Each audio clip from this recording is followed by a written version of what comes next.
Kalau gue guru senam, gue paksa senam. Lah gue lagi ngajar sedekah, gue paksa sedekah. Mengatakan dirinya sebagai ahli sedekah, Ustaz Yusuf Mansur kini justru dirundung masalah bertubi-tubi dari konsep sedekah yang ia ajarkan kepada umat selama ini. Ustaz Yusuf Mansur memang tak hanya piawai di atas mimbar masjid, namun juga terbilang sukses menggalang dana umat baik sebagai investasi maupun sedekah. Seperti pada 2013 silam, Ustaz Yusuf Mansur melakukan penggalangan dana umat dengan konsep investasi sekaligus sedekah atau yang dulu dikenal dengan patungan usaha.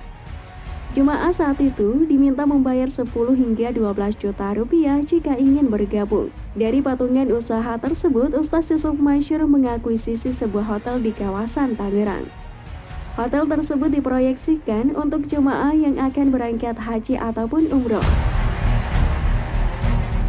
Selain patungan usaha, Ustaz Yusuf Mansur juga mengajak jemaah melakukan investasi dengan nama patungan aset.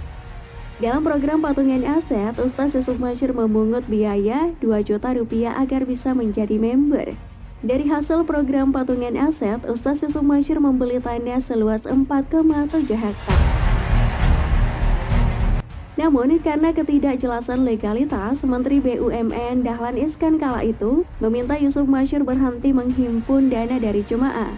Otoritas Jasa Keuangan pun menyatakan investasi Yusuf Mansur ini melanggar ketentuan Undang-Undang Pasar Modal, sehingga hasil patungan yang tersisa menjelma menjadi manajemen aset syariah dengan nama PT Paitren Asset Management.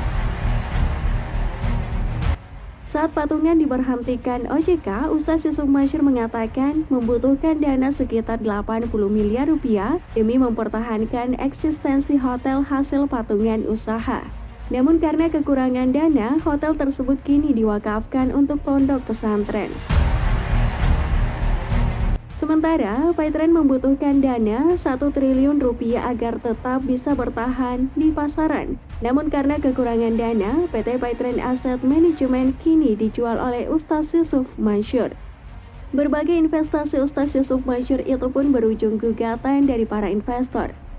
Dari patungan usaha yang berwujud hotel, ia digugat 12 orang. Dari patungan aset berupa tanah, Ustaz Yusuf Mansur digugat oleh 3 orang TKW.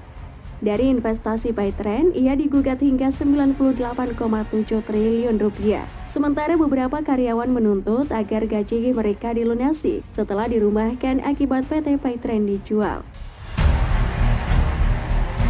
Saat digugat sejumlah investor, Yusuf Mansur menyangkal telah melakukan penipuan. Pasalnya, uang tersebut berwujud namun belum bisa menghasilkan.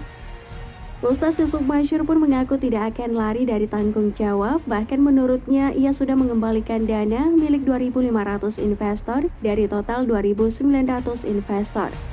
Belakangan, pernyataan tersebut dibantah wartawan Thoyibah.com Sudarso Arif Bakwama.